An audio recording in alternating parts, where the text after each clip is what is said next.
Hello friends, welcome to easy notes for online study channel. आप सबके अपने YouTube channel पे आप सभी का बहुत बहुत स्वागत है। फ्रेंड्स, आप सभी लोगों के लिए लाए हैं 100 वन लाइनर क्वेश्चंस सभी यूनिट्स को मिला के। सिर्फ एक डीआई यूनिट नहीं है, आरसी यूनिट नहीं है इसमें, बाकी जो थ्योरेटिकल आपकी यूनिट होती है वो इसमें यहाँ पर इन्वॉल्व करी गई है। ये पीडीएफ आपके लिए पढ़ना बहुत जरूरी है क्योंकि यहाँ से आपके क्वेश्चन बनेंगे मैचिंग में भी, असर्शन रीजन में भी और एमसीक्यू टाइप में भी। तो यहाँ पर ये जो पीडीएफ है इसको स्टार्ट करते हैं, लेकिन उससे पहले जो भी हमारे चैनल पर नए हैं, I request to all of you, video को लाइक कर दीजिएगा, शेयर कर दीजिएगा, साथ ही अगर चैनल को सब्सक्राइब नहीं किया है तो चैनल को सब्सक्राइब कर दीजिएगा। चलिए स्टार्ट करते हैं क्वेश्चन नंबर 1 के साथ में। कोई भी क्वेश्चन को स्किप नहीं करेगा, पूरे क्वेश्चन देखने हैं क्योंकि अब एग्जाम आ रहा है, टाइम कम है। 100 वन लाइनर क्वेश्चन आपके सामने। Question number 1, who is the proponent of project method? Project method of teaching जो है उसके जो प्रोपोनेंट है वो कौन है? तो यहाँ पर करेक्ट आंसर है ऑप्शन नंबर, यहाँ पर जॉन डीवी के दर्शन पर आधारित है, लेकिन William Heard Kilpatrick. Project method के प्रतिपादक जो है वो है William Heard Kilpatrick. Question number 2, which philosophy believe that lived experience is the ultimate reality and focuses on individual freedom? मान लीजिए स्टेटमेंट में आ गया क्वेश्चन, ऐसा कौन सा दर्शन मानता है जो अनुभव ही परम वास्तविकता है? तो यहाँ पर अस्तित्ववाद और व्यक्तिगत स्वतंत्रता पर भी केंद्रित है। व्यक्तिगत स्वतंत्रता पर भी केंद्रित होगा तो अस्तित्ववाद। Question number 3, name the famous book written by Rousseau that discusses education and the nature of man? Jean Jacques Rousseau द्वारा लिखित प्रसिद्ध पुस्तक का नाम जो शिक्षा और मनुष्य की प्रकृति पर चर्चा करती है। ये मैचिंग में क्वेश्चन आता है, बुक एंड ऑथर दिए होते हैं, आपको पहचाननी होती है, तो याद रखिएगा एमएल और ऑन एजुकेशन दोनों ही सेम चीज है, रूसो द्वारा लाया गया बुक है। क्वेश्चन नंबर 4, हिल्डर टाबा के पाठ्यक्रम मॉडल में पाठ्यक्रम विकास के लिए किस दृष्टिकोण का उपयोग किया जाता है? तो हिल्डा डाबा का जो मॉडल था, करिकुलम मॉडल था, उसमें जमीनी स्तर का दृष्टिकोण अपनाया गया, यानी inductive approach. Who develop six thinking had technique for creative brainstorming and decision making? रचनात्मक विचार मंथन या निर्णय लेने के लिए सिक्स थिंकिंग हैड तकनीक किसने विकसित की थी? एडवर्ड डी बोनो ने 1985 में। Question number 6, which specific colour had in Edward de Bono six thinking had represent emotion, institution and feeling? यानी एडवर्ड बोनो का जो सिक्स थिंकिंग हेड था, सिक्स थिंकिंग हेड यानी 6 टोपियां थी जो कि अलग अलग कलर की थी, उनमें से एक टोपी जो कि रिप्रेजेंट करती थी इमोशन को, अंतर्ज्ञान को और फीलिंग्स को, वो है रेड टोपी। शिक्षण और अधिगम में माइंड मैप का क्या उद्देश्य है? तो visual organisation and structuring of information, सूचना का दृश्य संगठन और संरचना। Question number 8, who introduce the concept of brainstorming? Brainstorming जिसे हम विचार मंथन भी कहते हैं की अवधारणा किसने पेश की थी? तो एलेक्स फेकने ऑसबॉर्न ने। ऑसबॉर्न लेकर आए थे ब्रेनस्टॉर्मिंग यानी विचार मंथन। Which teaching aid is purely on audio visual tool? कौन सा शिक्षण सहायक उपकरण विशुद्ध रूप से दृश्य श्रव्य उपकरण है? तो यानी देख भी सकते हैं और सुन भी सकते हैं, तो टेलीविजन। ये एग्जाम्पल में आपका क्वेश्चन पूछा जाता है या मल्टीपल में भी आता है, टेलीविजन भी लिखा होता है, रेडियो भी लिखा होता है, 2-3 ऑप्शन और होते हैं और आपको बताना होता है इनमें ऑडियो विजुअल कौन सा है या सिर्फ ऑडियो कौन सा है। ठीक है। Question number 10, who wrote the influential educational book democracy and education? इस पीडीएफ में आपको काफी बुक एंड ऑथर मिल जाएंगे जो कि आपको जनरली कहीं नहीं मिलेंगे। तो जो डेमोक्रेसी इन एजुकेशन बुक है वो जॉन डेवी ने लिखी। टाइलर मॉडल सबसे पहले कदम के रूप में किस पर जोर देता है? जो टाइलर मॉडल था करिकुलम डिजाइन का, सबसे पहले आता है शैक्षिक उद्देश्यों का निर्माण। यहाँ पर कोई भी चीज हो, रिसर्च हो, टीचिंग हो, सबसे पहले ऑब्जेक्टिव आएंगे ही आएंगे। Question number 12, concept attainment model. Recently PYQ में भी पूछा गया क्वेश्चन था कि ये कॉन्सेप्ट अटेनमेंट मॉडल की अवधारणा किसने दी थी? जेरोम ब्रूनर ने। कौन सा दर्शन विचारों और शाश्वत सत्यों के अध्ययन के माध्यम से चरित्र विकास पर जोर देता है? तो आदर्शवाद। क्वेश्चन नंबर 14, पॉडकास्ट किस प्रकार का शिक्षण उपकरण है? ये क्वेश्चन नया क्वेश्चन है जो एग्जाम में आ रहा है। Audio tool, podcast audio tool में आएगा।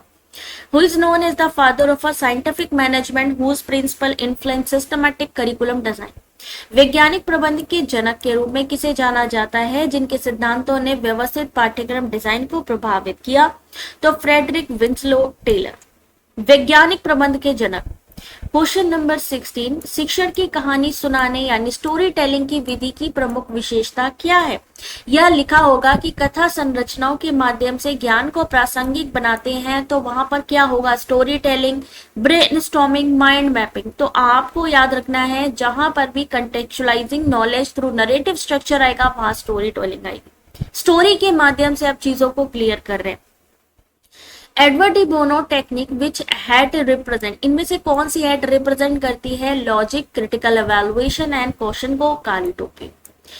Who प्रोपाउंड the advance organiser model of teaching? Important question है। एडवांस ऑर्गेनाइजर मॉडल किसने दिया था? डेविड ऑसबॉल ने। पाउलो फ्रेरे की कौन सी पुस्तक शिक्षा में आलोचनात्मक शिक्षा शास्त्र और समाज पर भारी ध्यान केंद्रित करती है? Pedagogy of the oppressed. Question number 20, what is the fundamental focus of the pragmatism philosophy of education? शिक्षा के प्रयोजनवाद दर्शन का मौलिक ध्यान किस पर आधारित है? तो प्रयोजनवाद करके सीखना, व्यवहारिक चीजों पे बेस्ड है, तो practical utility and experimental learning. प्रयोजनवाद जॉन डीवी के द्वारा लाया गया pragmatism. Who develop the inquiry training model of teaching? तो शिक्षण का पूछताछ मॉडल कौन लेकर आया था? रिचर्ड सचमैन लेकर आया था। कौन सा पाठ्यक्रम मॉडल विशुद्ध रूप से प्रक्रिया उन्मुख है और पूर्व निर्धारित व्यवहार परिणामों के बजाय छात्र की गतिविधियों पर केंद्रित है? यानी ऐसा करिकुलम मॉडल जो स्टूडेंट सेंटर्ड है, तो स्टेन हाउस प्रोसेस मॉडल। शिक्षण सहायक सामग्री के संदर्भ में एक इंटरैक्टिव व्हाइट बोर्ड को किस श्रेणी के अंतर्गत वर्गीकृत किया जा सकता है? मान लीजिए पूछ लिया गया कि एक इंटरैक्टिव बोर्ड जो है टीचिंग एड में, उसको किस तरीके हम मान सकते हैं? ऑडियो विजुअल, डिजिटल, आईसीटी सक्षम। तो यहाँ पर digital, ICT enable, audio visual. White board के थ्रू आप बोल करके प्रेजेंटेशन भी दे रहे हो, विजुअल भी प्रेजेंटेशन दे रहे हो। क्वेश्चन नंबर 24, मौलिक शैक्षिक पाठ द रिपब्लिक किसने लिखा? तो प्लेटो ने।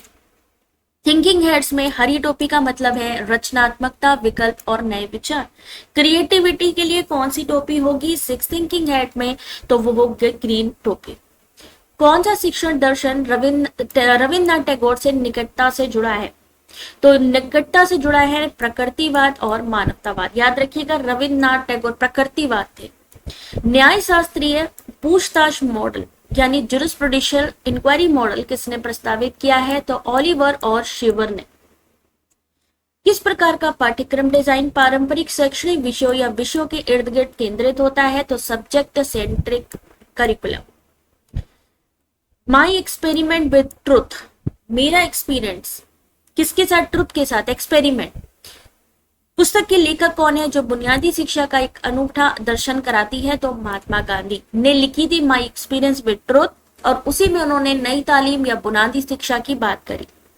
एडवर्ड बोनो की सिक्स थिंकिंग हैट में कौन सी टोपी सोच की प्रक्रिया का प्रबंधन करती है? यानी ऐसी कौन सी थिंकिंग हैट है जिसमें कि थिंकिंग प्रोसेस की बात करते हैं? तो नीली टोपी। टोनी बुजान की माइंड मैपिंग, ये माइंड मैपिंग को किसने दिया? टोनी बुजान ने।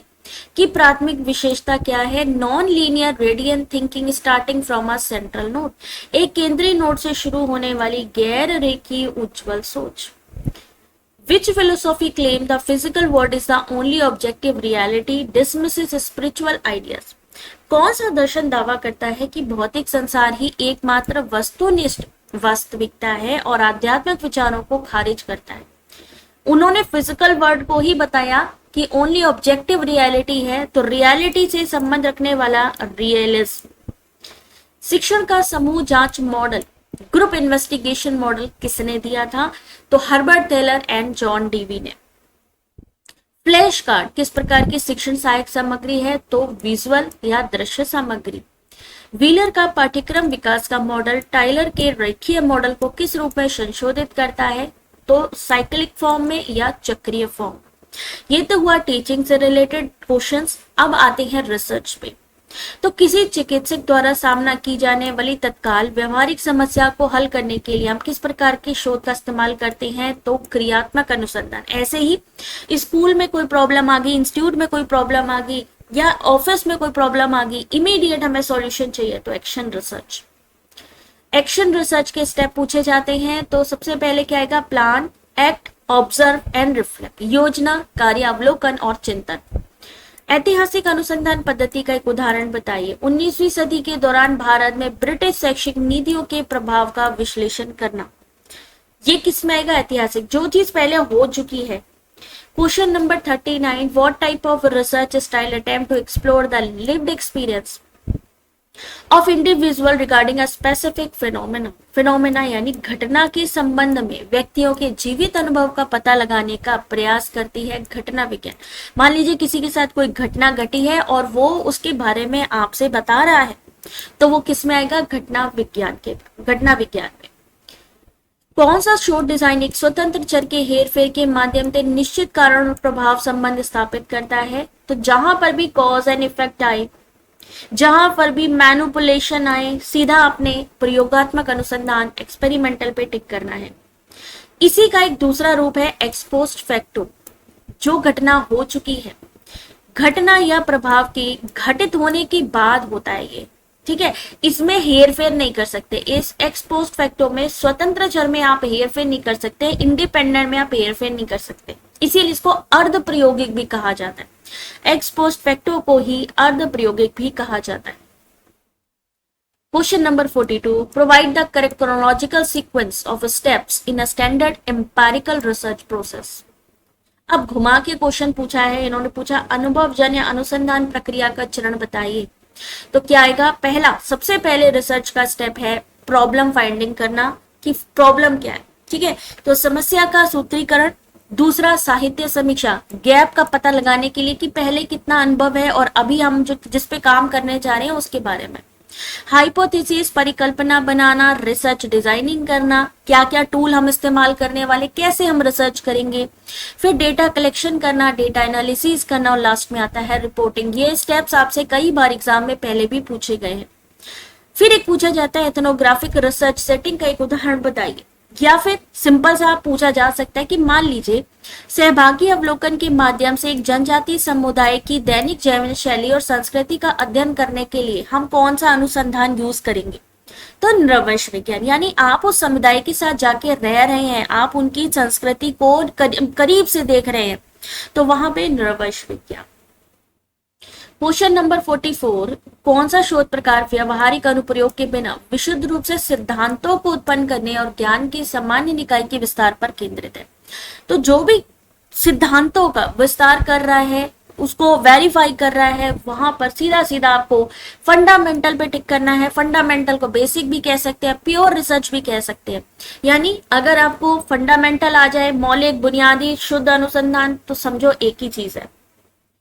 जब एक शोधकर्ता एक ही अध्ययन के भीतर गुणात्मक, मात्रात्मक दोनों डेटा संग्रह विधियों का उपयोग करता है तो इसे हम क्या कहेंगे, मिक्स मेथड। दोनों का इस्तेमाल कर रहा है तो mix method. What type of research is a longitudinal study. Longitudinal क्या है, लंबे समय तक चलने वाली। एक प्रकार का वर्णनात्मक या ये विकासात्मक शोध भी कह सकते हैं, डिस्क्रिप्टिव डेवलपमेंट रिसर्च, जो कि एक विस्तारित अवधि में समान विषयों को ट्रैक करता है, यानी सिर्फ एक ही विषय के ऊपर ये काम करता है और लंबे समय तक इस पर होने वाले अध्ययनों को नोट डाउन करता है, यानी उसको समझता है। जब एक ही विषय पर काम चल रहा हो लंबे समय तक तो वो लॉन्गिट्यूडनल हो गया। और इसमें पैनल स्टडी भी आती है। लॉन्गिट्यूडनल का ही एक पार्ट है पैनल और एक पार्ट है कोहर्ट। तो कोहर्ट और पैनल किसके अंतर्गत आता है, लॉन्गिट्यूडनल के। फिर आता है कोरिलेशन रिसर्च। अच्छा, ये लॉन्गिट्यूडनल है, लेकिन एक चीज याद रखिएगा, क्रॉस सेक्शनल आती है। क्रॉस सेक्शनल क्या है कि यहाँ पर हम एक ही विषय को चुन रहे हैं, क्रॉस सेक्शनल पे हमारे पास 2 से 3 विषय भी हो सकते हैं और अलग अलग विषयों पर हम एक लंबे समय तक जब हम अध्ययन करें तो क्रॉस सेक्शनल। कोरिलेशनल का मतलब है कि मान लीजिए, इसका एक उदाहरण पूछा गया है कि सोशल मीडिया पर बताए गए घंटे और छात्र की शैक्षणिक उपलब्धि के अंकों के बीच में संबंध की जांच करना, कि यानी वो सोशल मीडिया पे जो घंटे बिता रहा है और उसके बाद उसका जो स्कोर है वो कितना आ रहा है, उन दोनों के बीच में क्या संबंध है। ठीक है, तो ये बताता है कोरिलेशनल रिसर्च कि हमने मान लीजिए यूट्यूब पे पढ़ाई करी, यूट्यूब पे पढ़ाई करने के बाद में फिर हमने क्या किया, चेक किया कि हमारा कुछ असर पड़ रहा है, हमारे कुछ मार्क्स बढ़ रहे हैं कि नहीं बढ़ रहे हैं, तो उसको कोरिलेट कहते हैं कि हाँ कुछ असर पड़ रहा है या नहीं पड़ रहा है। अनुसंधान में ग्राउंडेड थ्योरी का उद्देश्य क्या है? व्यवस्थित रूप से एकत्र किए गए डेटा के आगमनात्मक रूप से एक सिद्धांत विकसित करने से। What is the distinct between experimental and कासी एक्सपेरिमेंट? कासी एक्सपेरिमेंट जिसको हम अर्ध प्रयोगिक भी कहते हैं, जिसको हम क्या कहते हैं, प्रयोगात्मक अर्ध प्रयोगिक एक्सपोस्ट फैक्टो भी कहते हैं। Quasi experiment research lack random assignment of participant of group. अर्ध प्रयोगिक अनुसंधान में समूहों के प्रतिभागियों के रैंडम असाइनमेंट का अभाव होता है। क्वेश्चन नंबर 50, अनुसंधान में ट्रायंगुलेशन की क्या अवधारणा है? क्या होता है ट्रायंगुलेशन? तो एक ही घटना पर निष्कर्षों को मान्य करने के लिए जब हम कई डेटा सेट या कई मेथड्स या कई सिद्धांतों का उपयोग करते हैं, क्वालिटेटिव का क्वांटिटेटिव का इस्तेमाल कर रहे हैं, अलग अलग इस्तेमाल कर रहे हैं, तो वहां पे ट्रायंगुलेशन आता है। कौन सा दृष्टिकोण यथार्थवादी रूप के तहत कड़ाई से मात्रात्मक डेटा और सांख्यिकी परीक्षण पर निर्भर है? पॉजिटिविज्म।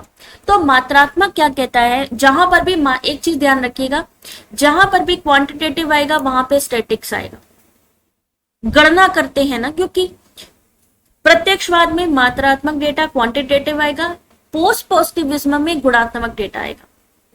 गुणात्मक या पोस्ट पॉजिटिविज्म में क्या कहता है कि नहीं, ऐसा नहीं है कि सारी चीजों की हम एक्चुअल में पूरी कैलकुलेशन कर पाए या हर एक चीज सही हो पाए, और भी चीजें सम्मिलित होती हैं उसमें, ठीक है। तो इसमें आपके प्रत्यक्षवाद में मात्रात्मक डेटा, पोस्ट पॉजिटिविज्म में या उत्तर प्रत्यक्षवाद में गुणात्मक डेटा।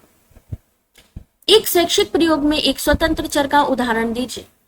उपयोग की जाने वाली शिक्षण विधि जैसे व्याख्यान विधि बनाम फ्लिप्ड क्लासरूम। स्वतंत्र चर का उदाहरण।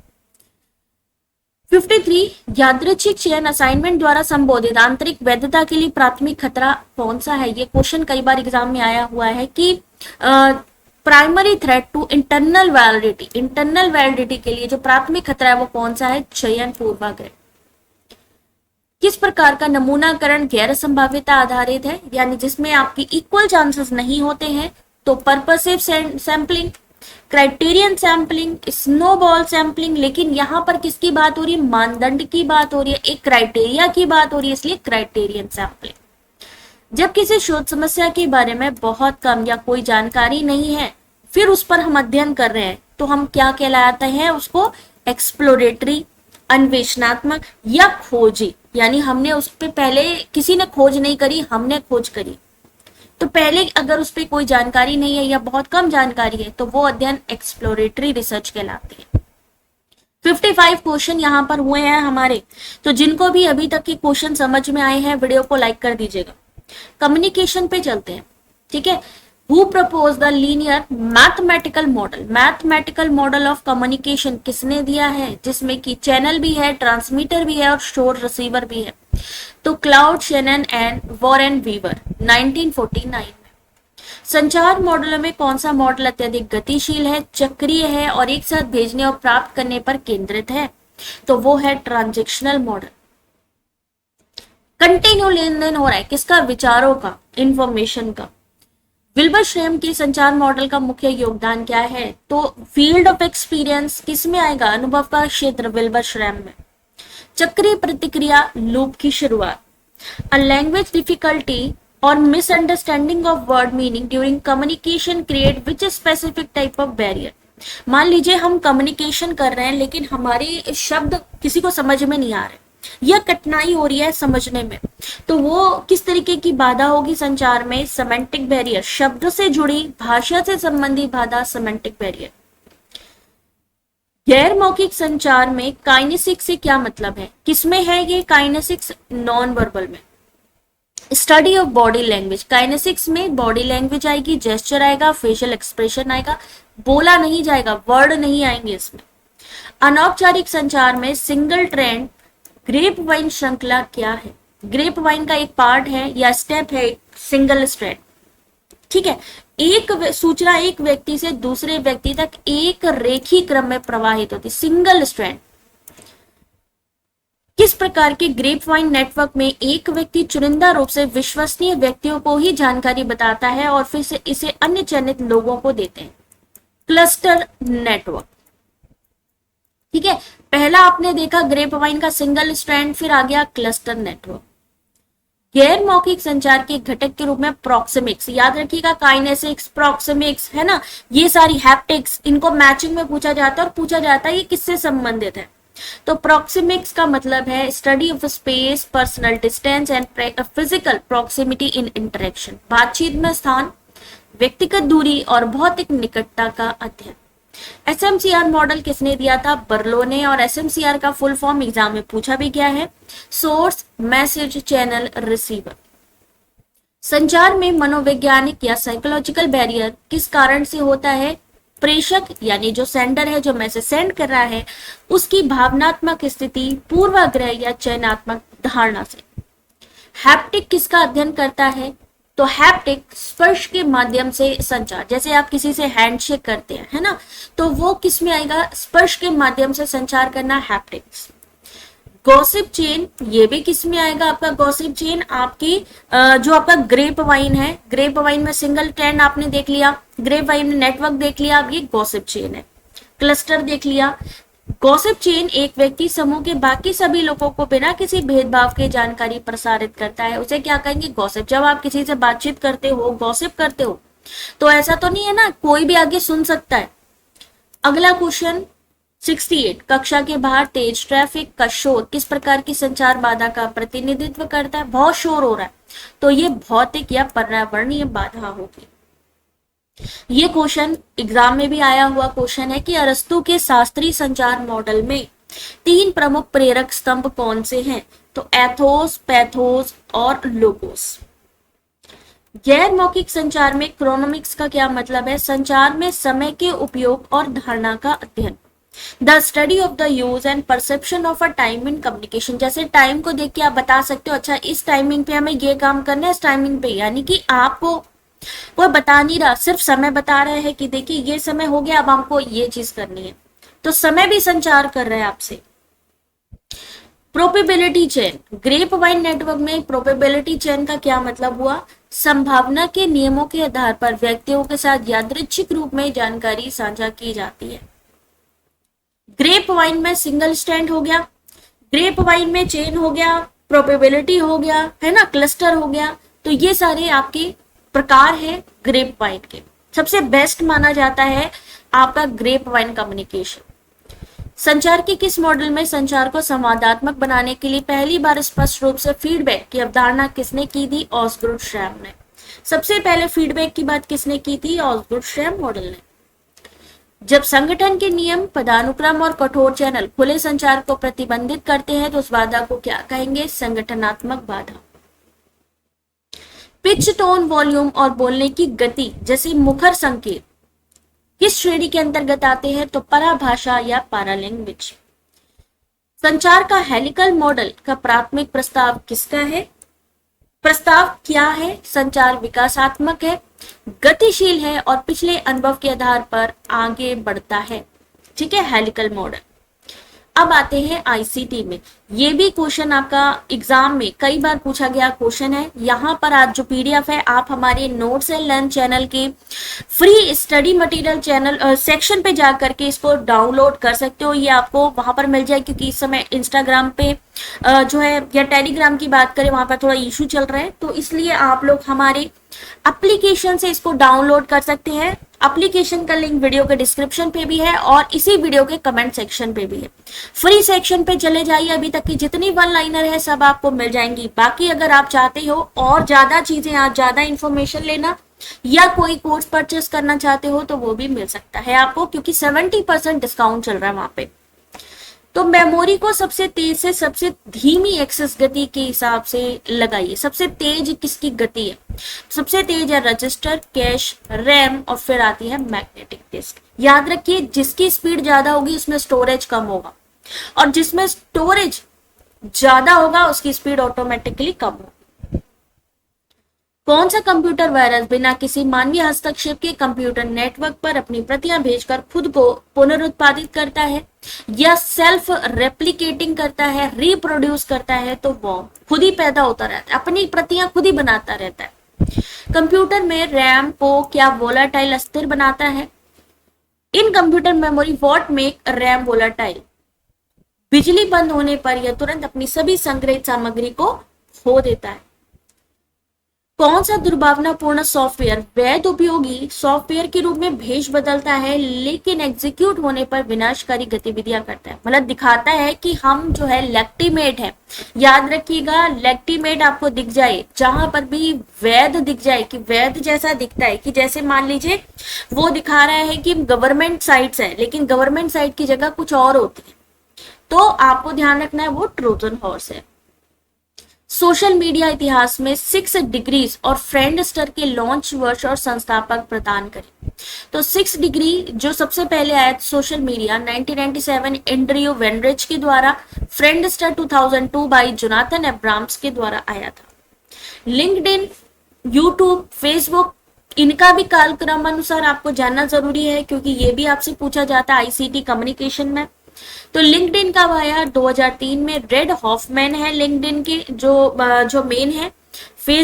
फेसबुक के 2004 में आया मार्क जुकरबर्ग है। यूट्यूब के 2005 में आया जावेद करीम, स्टीव चेन और हर्टले है।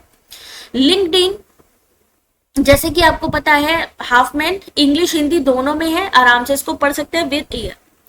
अब ट्विटर पहले क्या था, ट्विटर था चिड़िया बनी थी लेकिन अब एक्स हो गया है। इंस्टाग्राम किसके द्वारा लॉन्च किया गया, तो ट्विटर 2006 में बाय जैक डोरसे, बिज स्टोन और इवान विलियम्स के द्वारा।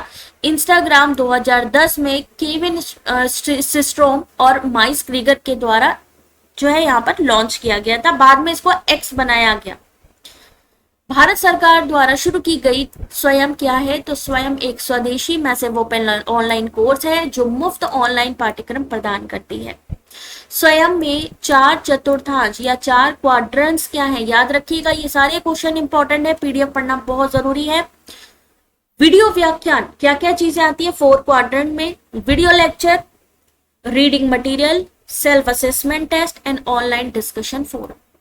स्वयं प्रभा 40 डीटीएच चैनलों का एक समूह है और इसमें जो सैटेलाइट इस्तेमाल की जाती है वो जीसैट 15 है और 24/7 इसमें आपको शैक्षिक या एजुकेशनल चैनल देखने को मिल जाएंगे। NDLI national digital library of India का उद्देश्य क्या है कि पूरे भारत में डिजिटल शैक्षिक रिपोजिटरी के लिए सिंगल विंडो सर्च सुविधा प्रदान करना। नेड क्या है, national academy depository, digital store house of all academic award, यानी इसमें आप रख सकते हैं डिग्री, डिप्लोमा, सर्टिफिकेट, एक नेशनल एकेडमिक डिपोजिटरी है, स्टोर हाउस है डिजिटल। कौन सा सॉफ्टवेयर वायरस इस प्रकार फ्लॉपी डिस्क या हार्ड ड्राइव के बूट सेक्टर को संशोधित करता है, यानी बूट सेक्टर को जो प्रभावित करता है या उसको चेंज कर सकता है हार्ड ड्राइव में, तो बूट सेक्टर वायरस। इसके बारे में स्टेटमेंट वाले क्वेश्चन आते हैं एस रैम और डी रैम जो कि आपके रैम के टाइप्स हैं। तो S RAM static RAM uses flip flops and is fast. S RAM fast है कि डी रैम फास्ट है, तो एस रैम फास्ट है, फ्लिप फ्लॉप का इस्तेमाल करता है, तेज है। डी रैम कैपेसिटर यानी डायनामिक रैम है, कैपेसिटर का उपयोग करता है और इसे निरंतर रिफ्रेश करने की आवश्यकता होती है। तो एस रैम फास्ट है, फ्लिप फ्लॉप्स का इस्तेमाल होता है और डी रैम में कैपेसिटर का इस्तेमाल होता है। ई शोध सिंधु क्या है, एक डिजिटल पहल जो उच्च शिक्षा संस्थानों को 10,000 से ज्यादा मुख्य सहकर्मी समीक्षित पत्रिकाओं, ग्रंथ सूची, डेटाबेस तक पहुंच प्रदान करती है। यानी आपको अगर डेटाबेस चाहिए, बिब्लियोग्राफिक या जनरल चाहिए, तो आप यहां से सर्च कर सकते हो ई शोध सिंधु पोर्टल से। शोध गंगा क्या है, विश्वविद्यालयों में जमा किए गए भारतीय इलेक्ट्रॉनिक शोध प्रबंध, शोध निबंधों का एक डिजिटल भंडार। शोध चक्र क्या चीज है, यूजीसी इन्फ्लिपनेट द्वारा शुरू किया गया मंच जो शिक्षार्थियों को पंजीकरण से लेकर शोध प्रबंध जमा करने, उनके पूरे शोध जीवन चक्र के प्रबंधन में सहायता करता है। किस प्रकार की कंप्यूटर मेमोरी नॉन वोलेटाइल है और इसमें बायोस जैसा फर्मवेयर भी होता है, रोम, यानी लाइट चली भी गई इसका डेटा नहीं जाएगा। What is a macro virus, macro क्या है, मैक्रो भाषा में लिखा गया एक वायरस जो कि माइक्रोसॉफ्ट वर्ड या एक्सेल दस्तावेजों जैसे अनुप्रयोगों को संक्रमित करता है। मैक्रो वायरस किसको अफेक्ट करता है, माइक्रोसॉफ्ट वर्ड या एक्सेल डॉक्यूमेंट्स को। भंडारण पदानुक्रम में कौन सी मेमोरी डिवाइस सीधे सीपीयू प्रोसीजर के अंदर रहती है, In the storage hierarchy, which memory device sits directly inside the CPU processor? तो वो है रजिस्टर मेमोरी, और सीपीयू और रैम के बीच में जो रहेगा वो होगा आपका कैशे मेमोरी। शिक्षा मंत्रालय द्वारा जो डिजिटल पहल है समर्थ, वो क्या है? विश्वविद्यालय और उच्च शिक्षा संस्थानों के लिए शासन और प्रशासन को स्वचालित करने के लिए डिजाइन किया गया एक enterprise resource planning ERP platform. Enterprise resource planning database, विद्वान डेटाबेस क्या है? एक प्रमुख भारतीय शैक्षणिक संस्थानों में काम करने वाले वैज्ञानिक, शोधकर्ता और संकाय यानी फैकल्टी मेंबर्स की प्रोफाइल का डेटाबेस। कौन सा वायरस एंटीवायरस टूल द्वारा पता लगाने से बचने के लिए हर बार नई फाइल को संक्रमित करने पर अपनी बाइनरी सिग्नेचर को ही बदल सकता है? Which virus type can alter its binary signature each time it infect a new file to avoid detection by antivirus tool? Polymorphic virus। आधुनिक ऑपरेटिंग सिस्टम में वर्चुअल मेमोरी का क्या मतलब है? तो अतिरिक्त रैम क्षमता का अनुकरण करने के लिए हार्ड डिस्क स्थान का उपयोग करने वाली आवंटन तकनीक। An allocation technique using hard disk space to simulate extra RAM capacity। YouTube कब लॉन्च हुआ था और गूगल ने इसका अधिग्रहण कब किया था? तो लॉन्च इन फरवरी 2005, 2005 में आया था, और गूगल ने नवंबर 2026 में 2006 में 2006 में इसका अधिग्रहण कर लिया था। तो यहाँ पर ये 100 वन लाइनर क्वेश्चन आप सभी लोगों के सामने है। कमेंट सेक्शन पे आपको लिंक प्रोवाइड की गई है, आप नोट्स एंड लर्न एप्लीकेशन को डाउनलोड करें, फ्री क्विजेस है वहां पे, फ्री सेक्शन पे चले जाएं, लेफ्ट साइड में आपको मिल जाएगी मेनू पूरी, वहीं पर फ्री स्टडी मटेरियल में आपको ये वन लाइनर पीडीएफ मिलेगी, साथ ही साथ फ्री क्विजेस भी मिलेंगे। अगर आपको क्वेश्चन समझ में आए हो, अगर आपके काम के लगे हो, तो वीडियो को लाइक शेयर बिल्कुल करना ना भूलिएगा, और नेक्स्ट किस टॉपिक पर आपको वीडियो चाहिए कमेंट करना बिल्कुल ना भूलें। मिलते हैं नेक्स्ट वीडियो में, तब तक अपना ध्यान रखें, take care, God bless you.